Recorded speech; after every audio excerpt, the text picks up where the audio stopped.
Yo mga idol, kamusta? Sports Talk PH nga pala.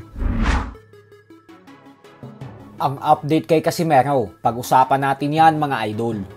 Ngunit bago ang lahat ay huwag kakalimutang mag-subscribe at i-click ang notification bell button for more sports talk. So isang magandang balita nga po para sa ating mga Pinoy boxing fans. Ito po ay dahil matagumpay na nakuha ng ating pambato na si former 3 Division World Champion Angas ng Pinas, General Casimero, ang 128-pound limit na ibinigay sa kanya ng Japanese Boxing Commission at ng kampo ni Saul Sanchez para lamang matuloy ang laban nila mamaya.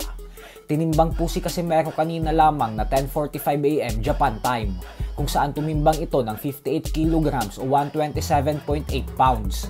At dahil hindi siya lumagpas sa 128 pounds, kaya naman tuloy na ang bakbakan mamaya.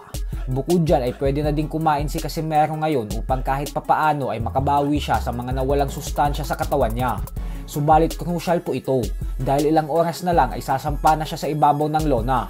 Ipagdasal natin na sapat na ang ilang oras na ito upang makapag-rehydrate siya hanggang sa tuluyan niyang makuha ang panalo mamaya. Bukod dyan ay sinabi din po ni Casimero sa Facebook page ni Boss Rich Don na abangan na lang daw natin sa laban mamaya dahil alam naman daw natin na trabaho niyang patulugin si Sanchez sa ibabaw ng lona. Marami na nag-aalala. Mukhang hindi raw tuloy. Ano masabi mo sa mga solid supporter? Tama na yan.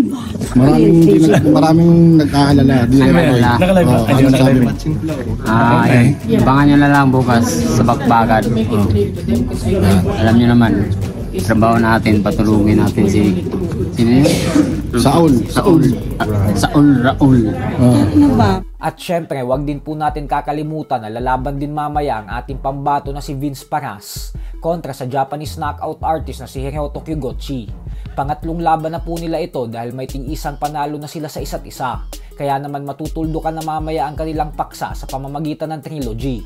Bukod dyan ay magtutuos din po sa undercard mamaya ang huling dalawang nakasagupa ni Casimero na sila former IBF Super Bantamweight World Champion Yukinori Oguni at ang former WBO Global Super Bantamweight Champion Philippus Nitumboa.